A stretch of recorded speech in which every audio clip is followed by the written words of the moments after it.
ANMR ನ್ಯೂಸ್ಗೆ ಸ್ವಾಗತ.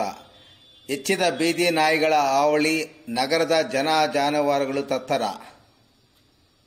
ಚಿಂತಾಮಣಿ ನಗರದಲ್ಲಿ ದಿನೇ ದಿನೇ ಹೆಚ್ಚುತ್ತಿರುವ ಬೀದಿ ನಾಯಿಗಳ ನಿಯಂತ್ರಣವನ್ನು ಮಾಡುವಲ್ಲಿ ನಗರಸಭೆ ಸಂಪೂರ್ಣ ವಿಫಲವಾಗಿರುವುದು ಒಂದೆಡೆಯಾದರೆ, ಬೀದಿ ನಾಯಿಗಳ ಹಾವಳಿಯಿಂದ ಇಂದು ಜನ ಮತ್ತು ಜಾನುವಾರುಗಳು ಭಯಪಟ್ಟು ನಗರದಲ್ಲಿ ಓಡಾಡುವಂತಹ ಪರಿಸ್ಥಿತಿ ನಿರ್ಮಾಣವಾಗಿದೆ. ಈಗಾಗಲೇ ಬೀದಿ ನಾಯಿಗಳು ರಸ್ತೆಯಲ್ಲಿ ಓಡಾಡುವ ಜನರ ಮೇಲೆ ಹಾಗೂ ಮನೆಗಳ ಮುಂದೆ ಇರುವ ಮಕ್ಕಳ ಮೇಲೆ ಎರಗಿ ಗಾಯಗೊಳಿಸಿರುವ ಮಟ್ಟಿಗೆ ತಲುಪಿದರೂ ನಗರಸಭೆ ಅಧಿಕಾರಿಗಳು ನಾಯಿಗಳ ನಿಯಂತ್ರಣಕ್ಕೆ ತರುವಲ್ಲಿ ಮಾತ್ರ ಎಚ್ಚೆತ್ತುಕೊಳ್ಳದ ಪರಿಣಾಮ ಇಂದು ಅದೇ ನಾಯಿಗಳು ರಸ್ತೆಯಲ್ಲಿ ಹೋಗುವ ಜಾನುವಾರುಗಳ ಮೇಲೆ ಎರಗಿ ಗಾಯಗೊಳಿಸಲು ಮುಂದಾಗಿವೆ. ನಗರದಲ್ಲಿ ಬೀದಿ ನಾಯಿಗಳ ಹಾವಳಿ ಹೆಚ್ಚಾಗಿದ್ದು, ಬೀದಿ ನಾಯಿಗಳಿಗೆ ನಗರದ ಜನತೆ ದಿನನಿತ್ಯ ಪ್ರಾಣವನ್ನು ಪಣಕ್ಕಿಟ್ಟು ಓಡಾಡುವಂತಹ ಪರಿಸ್ಥಿತಿ ಎದುರಾಗಿದೆ. ಅದರಲ್ಲೂ ಕತ್ತಲಾದರಂತೂ ಬೀದಿ ನಾಯಿಗಳ ಓಡಾಟ ಅತಿಯಾಗಿದ್ದು, ಜನರು ಅದರಿಂದ ಮತ್ತಷ್ಟು ತತ್ತರವಾಗಿದ್ದಾರೆ. ವಾಹನ ಸವಾರರು ಮತ್ತು ಶಾಲಾ ಮಕ್ಕಳು ಹೆಚ್ಚಾಗಿ ಓಡಾಡುವ ನಗರದ ಜನನಿಬಿಡ ಮುಖ್ಯ ರಸ್ತೆಗಳ ಮೇಲೆ ಬೀದಿ ನಾಯಿಗಳು ಓಡಾಡುವುದು ಸರ್ವೇ ಸಾಮಾನ್ಯವಾಗಿದೆ. ಇಷ್ಟಾದರೂ ನಗರಸಭೆ ಮಾತ್ರ ನಾಯಿಗಳ ಹಾವಳಿ ತಡೆಯುವಲ್ಲಿ ಮಾತ್ರ ಮುಂದಾಗಿಲ್ಲ. ಇದೀಗ ಬೀದಿ ನಾಯಿಗಳು ನಗರದ ಜನನಿಬಿಡ ರಸ್ತೆಗಳಲ್ಲಿ ಓಡಾಡುವ ಜಾನುವಾರುಗಳನ್ನು ಬಿಟ್ಟಿಲ್ಲ. ನಗರದಲ್ಲಿ ಬಿಡಾಡಿಯಾಗಿ ಓಡಾಡುತ್ತಿರುವ ಎಲ್ಲಾ ಜಾನುವಾರುಗಳ ಹಿಂದೆ ಬೀಳುವ ನಾಯಿಗಳು ಅವುಗಳನ್ನು ಕಚ್ಚಿ ಗಾಯಗೊಳಿಸುತ್ತಿವೆ.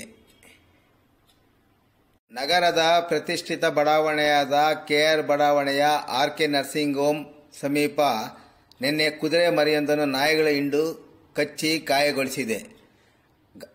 ಗಾಯಗೊಳಿಸಿದ ಪರಿಣಾಮ ಕುದುರೆ ನಿತ್ರಾಣವಾಗಿ ನಿನ್ನೆಯಿಂದ ಗಾಯಗೊಳಿಸಿದ ಜಾಗದಲ್ಲಿಯೇ ಮಲಗಿದೆ.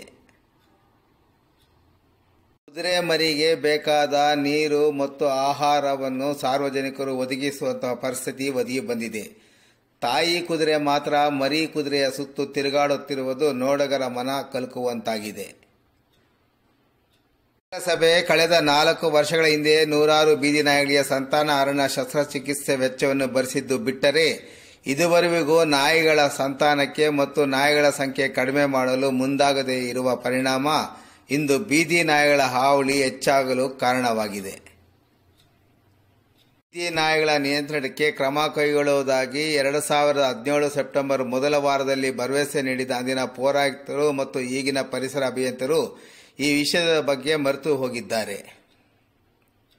ಕಳೆದ 2008 ಅಕ್ಟೋಬರ್ 25ರಂದು ನಡೆದ ನಗರಸಭೆಯ ಸಾಮಾನ್ಯ ಸಭೆಯಲ್ಲಿ ಹಂದಿ ನಾಯಿಗಳ ಮತ್ತು ಕೋದಿಗಳ ನಿಯಂತ್ರಣ ವಿಷಯವನ್ನು ಸಭೆಯಲ್ಲಿ ಚರ್ಚೆ ನಡೆಸಿದಾಗ ಅಂದಿನ ಪೌರಾಯುಕ್ತರು ಮತ್ತು ಹಾಲಿ ಇರುವ ಪರಿಸರ ಅಭಿಯಂತರು ಒಂದು ಕಮಿಟಿ ರಚನೆ ಮಾಡಿ ಸಾಧಕ ಬಾಧಕಗಳ ಬಗ್ಗೆ ಚರ್ಚೆ ಮಾಡಿದ ನಂತರ ತೀರ್ಮಾನ ಕೈಗೊಳ್ಳುವ ಭರವಸೆ ನೀಡಿದರು. ಆದರೆ ಇದುವರೆಗೂ ಚರ್ಚೆನೂ ನಡೆಯಲಿಲ್ಲ. ನಾಯಿಗಳನ್ನು ಹಿಡಿಯುವ ಕೆಲಸ ಸಹ ಕಾರ್ಯರೂಪಕ್ಕೆ ಬರಲೇ ಇಲ್ಲ. ಇತ್ತೀಚೆಗೆ ನಡೆದ ನಗರಸಭೆಯ ಕೊನೆ ಬಜೆಟ್ ಸಭೆಯಲ್ಲಿ ಬೀದಿ ನಾಯಿಗಳ ನಿಯಂತ್ರಣಕ್ಕೆ ವಿಶೇಷ ಅನುದಾನವನ್ನು ಸಭೆಯಲ್ಲಿ ಮೀಸಲಿರಿಸಿದ್ದಾರೆ. ಅದು ಅನುಷ್ಠಾನಕ್ಕೆಂದು ಬರುತ್ತದೆಯೋ ಕಾದು ನೋಡಬೇಕಾಗಿದೆ. ಎಎನ್ಎಂಆರ್ ನ್ಯೂಸ್ಗಾಗಿ ಸಿಎ ರಮೇಶ್ ಮತ್ತು ಮುರುಗಮಲ್ಲ ಇರ್ಫಾನ್, ಚಿಂತಾಮಣಿ.